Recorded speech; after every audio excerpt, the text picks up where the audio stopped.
La création du BIC a permis justement d'insuffler à Montpellier cette notion de l'économie qu'on n'avait pas. Montpellier était une ville de province avec une vie universitaire très riche, mais l'économie était pas absente, mais quasiment absente. Et ce BIC a reboosté d'une manière extraordinaire justement le territoire à l'époque de l'agglomération et à l'heure actuelle de la métropole. Cap Oméga fait partie de la métropole. À Cap Oméga, il y a 20 personnels qui travaillent, qui s'occupent du BIC, mais également il y a 20 personnes à la direction du développement économique à la métropole qui travaillent également pour les entreprises. Cet incubateur a été classé le 2e mondial à l'international. Donc c'est le seul incubateur français classé à l'international. La métropole de Montpellier est caractéristique sur des points très particuliers. Elle est tournée vers la Méditerranée. Montpellier a toujours été une terre d'accueil. On a vu tous les peuples venir, terre d'accueil, donc mixité. Dans la mixité, ça bouillonne automatiquement. Et donc cette dynamique de la métropole, de tout cet écosystème, est présent à tous les niveaux. Nous avons une université très forte. C'est la seule université d'excellence dans la région Occitanie. Donc cette université, le BIC, l'incubateur et la métropole travaillent avec beaucoup de conventions avec l'université. C'est-à-dire qu'on est vigilant sur les pépites présentes dans tous nos pôles de compétitivité et dans toutes nos universités. Nous avons l'aptitude à la métropole de les faire maturer. Nous avons l'aptitude de les incuber au BIC. Nous avons également la possibilité, nous le faisons, de les faire s'accélérer avec des installations comme le Pass French Tech, par exemple.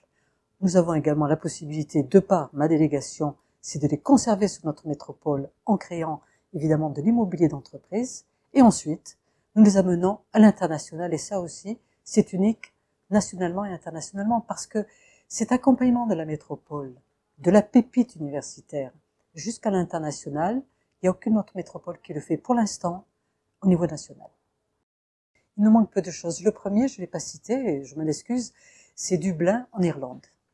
Donc, un pays qui nous ressemble, aussi bien dans l'historique, dans la réactivité, et une de nos pistes à venir dans le déplacement international, c'est d'aller rendre visite à l'incubateur de Dublin pour voir le petit plus qu'ils ont par rapport à nous, et nous essayer de se mettre à leur hauteur. L'apport de Cap Oméga, pour nous, c'est énorme. On peut nous avoir d'une part des conseils. On a des chargés d'affaires qui nous suivent régulièrement, qui connaissent bien notre concept et donc qui ont un regard extérieur, alors que nous, on a la tête dans le guidon. On peut avoir des compétences dans le métier qu'on a, mais toutes les compétences chef d'entreprise sont différentes.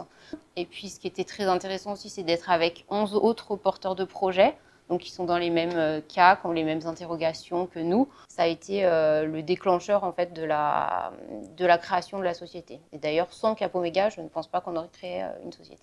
L'avantage aussi du BIC, c'est qu'ils nous mettent en relation avec des partenaires de confiance. Donc effectivement, ça peut être un comptable, un avocat qui peuvent échanger avec nous sur certains points et notamment tous les points qui sont transversaux à l'ensemble des entreprises. C'est important de pouvoir s'appuyer sur des experts de confiance lors de la création d'une entreprise. Le fait d'être à Cap Oméga, quand on fait venir des investisseurs étrangers ou des partenaires, eh ben, ça fait de suite plus sérieux, le bâtiment est beau, enfin, plus sérieux que si on était dans son garage ou chez soi. Donc ça, c'est aussi un gros avantage. Comme on échange régulièrement avec d'autres entrepreneurs, on est tous dans le même cas, malgré le fait qu'on ait des entreprises différentes, dans des secteurs d'activité qui peuvent être différents, on a tous les mêmes problématiques, les mêmes parcours de création d'entreprise. Et donc, ça permet d'avoir aussi cet écosystème qui est important.